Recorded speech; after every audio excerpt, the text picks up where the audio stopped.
연예인들도 돌발성 난청 때문에 보청기 낀다? 안녕하세요. 친절한 미녀청능사 정순호 원장입니다. TV를 보다 보면 가수나 성우, PD, 아나운서 등 연예인들이 귀에 커다란 헤드폰이나 이어폰 같은 인이어를 착용하고 방송을 하는데요. 장시간 귀에 인이어를 착용하다 보면 안타깝지만 연예인들도 피해갈 수 없는 게 있답니다. 바로 돌발성 난청이라는 직업병인데요. 난청이 생기는 이유는 다양합니다. 그래서 이번 영상은 연예인뿐만 아니라 남녀노소 누구도 피해갈 수 없고 예고 없이 사람을 가리지 않고 찾아오는 돌발성 난청에 대해 이야기하려고 합니다. 6개월 전 친하게 지내는 연예인으로부터 한 통의 전화를 받았습니다. 녹화 방송이 끝나고 갑자기 귀가 먹먹하고 현기증과 함께 속이 메스꺼웠다고 합니다. 하지만 그동안 바쁜 스케줄 때문에 많이 피곤해서 그런가 보다 생각하고 일찍 퇴근해서 잠자리에 들었다고 합니다. 그날 밤 귀에서 이상한 삐 소리 때문에 잠을 설쳤고 아침에는 평소와 다르게 알람 소리가 희미하게 들리고 주변 환경음 소리도 잘 들리지 않았다고 했습니다.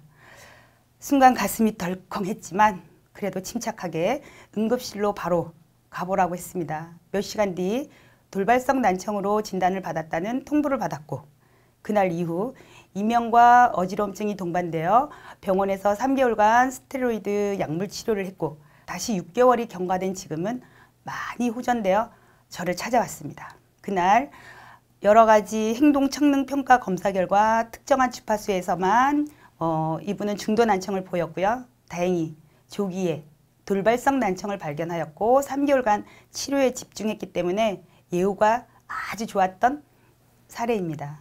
자, 그렇다면 돌발성 난청이란 아무런 이유 없이 수능 청력 검사에서 3개 이상의 연속된 주파수 대역에서 30dB 이상의 청력 손실이 3일 이상 소리가 잘 들리지 않는다면 돌발성 난청으로 진단을 하는데요. 30대에서 50대 중년층 이상에서 가장 많이 발생하며 우리나라의 경우 연간 10만 명당 10명 이상 발병하는 것으로 보고 있습니다. 자, 그럼 원인으로는요. 특별한 원인 없이 건강한 사람의 귀에서 갑자기 발병하며 주된 원인으로는 바이러스 감염이나 뇌의 혈관장애, 와우막 파열, 자가면역성 질환, 청신경 종양 등이 있으며 당뇨나 척추 동맥 손상 또는 갑작스러운 소음 노출이 있습니다. 치료에 대한 반응이나 예후가 다양한 만큼 원인은 다인성일 가능성이 높습니다. 증상으로는요. 돌발성 난청은 노화로 서서히 진행되는 노인성 난청과는 전혀 다르며 확실한 원인 없이 2, 3일 이내에 짧게는 수시간만 해도 심한 난청과 함께 이명 증상이 나타날 수 있습니다. 주로 편측으로 한쪽 귀에서만 나타나는 특징이 있고요. 귀가 꽉 막힌 듯한 이충만감이 들기도 하고요. 이명이 발생하기도 하며 현기증이나 어지러움증과 구토가 동반되며 평형장애가 동반되기도 합니다. 양쪽 귀에 동반성 난청이 발병하는 경우도 약 7% 정도 된다는 보고가 있습니다. 진단과 검사 방법으로는요. 가장 기본적으로 과거 병력 청취와 행동 청능 평가 검사 후 난청의 정도를 파악하고 만약 어지러움증을 동반한 경우 전정 기능 검사를 추가하며 필요에 따라 종양 발생의 감별을 위해서 MRI 등의 영상 검사를 진행하기도 합니다. 돌발성 난청의 원인이 될 만한 뇌과적 질환이 있는지 혈액 검사와 염증 질환 검사 등을 시행하기도 하며 돌발성 난청 증상이 나타난 후 시간이 얼마나 많이 경과된 경우 최근의 육체적 피로나 정신적 피로, 다양한 원인 질환들을 감별하기도 합니다. 치료 과정으로는요. 돌발성 난청은 병원에서도 그에 대한 원인을 알 수 없으므로 다양한 치료 방법을 시도합니다. 원인 불명의 돌발성 난청에 쓰이는 치료제 중 유일하게 효과를 인정받고 있는 스테로이드 등 약물요법을 주로 시행하고 있습니다. 그 외에 혈액순환 개선제, 혈관 확장제, 향바이러스제, 이뇨제를 사용하기도 합니다.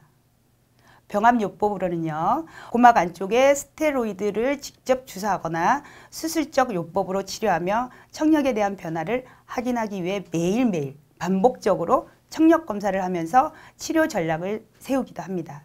특히 당뇨나 고혈압 등 기저질환이 있는 경우에는 건강 상태에 따라 적합한 치료 방법과 치료 경과를 관찰하면서 다양한 약제가 사용될 수 있으며, 이 모든 치료는 입원하신 다음에 절대 안정을 원칙으로 합니다. 치료 후에도 난청의 정도에 따라 보청기로 청력을 교정한 후 난청을 호전시키기도 합니다.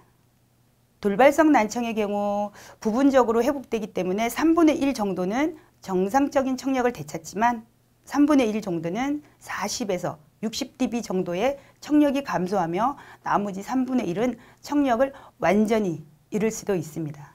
따라서 조기 발견이 중요하고요.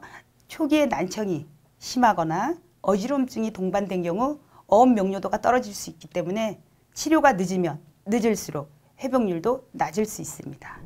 자, 생각보다 많은 사람들이 돌발성 난청으로 인해서 치료 시기를 놓쳐 청력을 잃어가고 있습니다.